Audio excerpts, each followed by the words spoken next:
po sa inyong lahat. Welcome na naman po sa another episode ng ating vlog na kung saan ang topic po natin for today ay tungkol sa mga kailangang gawin pagdating ng RTL. So unang-una, kapag dumating dyan ng gabi, syempre kailangan nyo muna siyang pailawan sa gabing yun.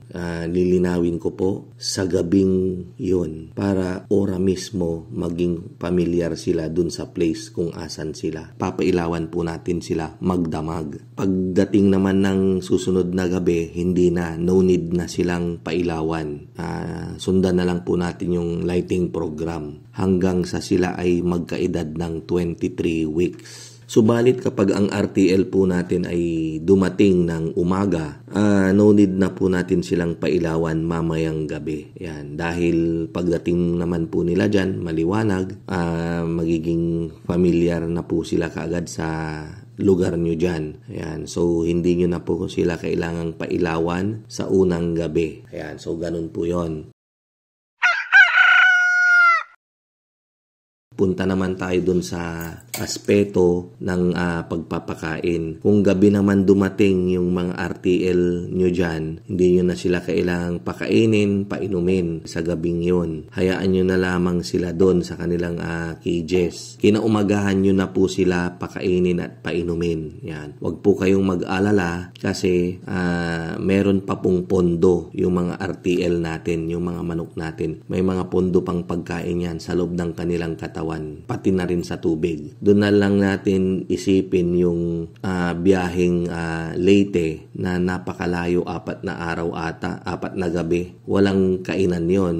Nagsusurvive naman yung RTL natin. Out of 6,000 heads na pinadala ko sa Leyte, wala pong namatay. Inabutan pa sila ng ulan. Ganun po. Pero kapag ang RTL nyo naman ay dumating ng halimbawa, madaling araw or umaga, ayun, obligado na po tayong bigyan sila ng pagkain at bigyan ng tubig. Ngayon, sakaling wala pa kayong nai-ready na vitamins dyan, antibiotic, pwede nyo naman po silang painumin ng tubig, plain water. Kesa naman po hindi nyo sila painumin.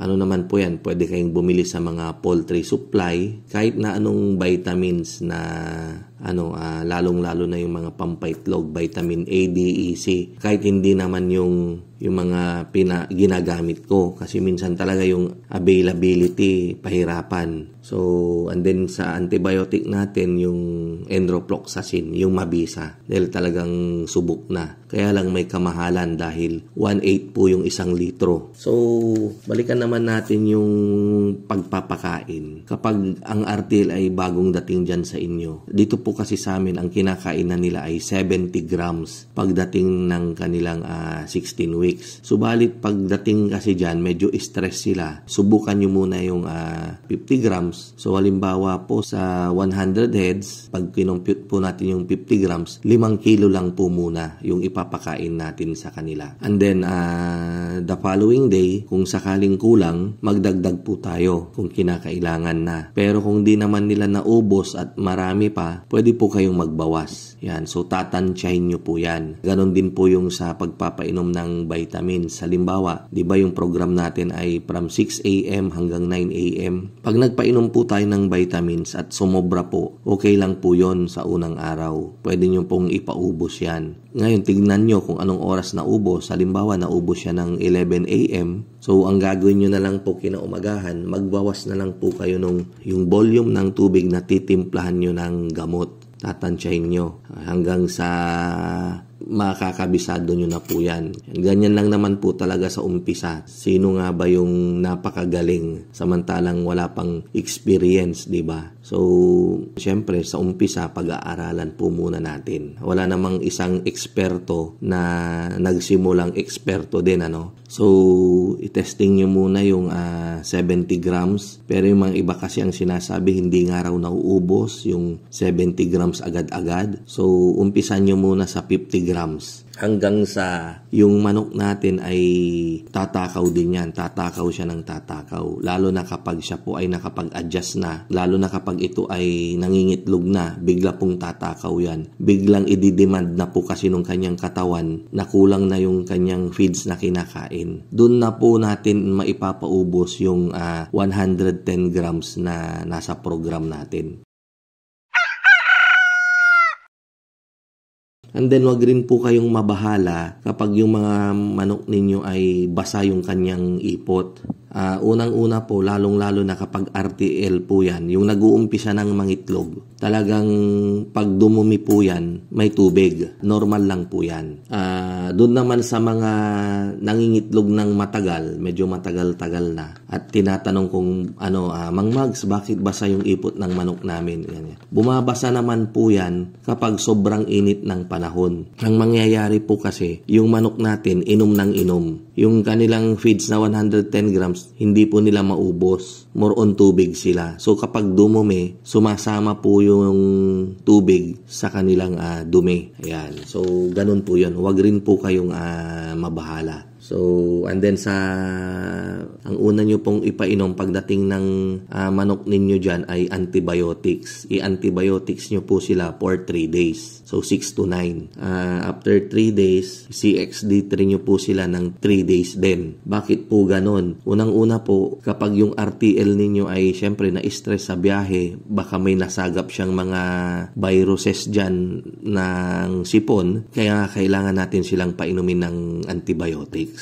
Although wala naman silang sipon, And then sa CXD3 naman, syempre pagdating ng RTL nyo dyan, kakagatin sila ng lamok. So para makasigurado tayo na hindi na sila tamaan ng malaria, i-CXD3 nyo rin po sila. Ganyan po. Ayan. And then sa day 7, iba-vitamins nyo po sila for 1 week. Yung mga vitamins po dyan, yung mga Egg 1000, ADEC, or yung multivitamins, mga ganyan. Tingin po kayo sa mga poultry supply. Actually naman po, kung masipag naman kayo, habang nag-antibiotics kayo, pwede nyo ring singitan yan. Diba 6 to 9 yung antibiotics at CXD3. Pagdating ng 9, 9:30, 10 a.m., plain water na yan, diba? Dahil paubos na yung gamot nila. I-drain nyo yung kanilang tubig sa waterer and then maglagay kayo ng panibagong vitamins. Kahit konti lang, yung kahit pang 1 hour lang nila. Talagang alagang-alaga yung RTL nyo, ganun po yon. And then after 7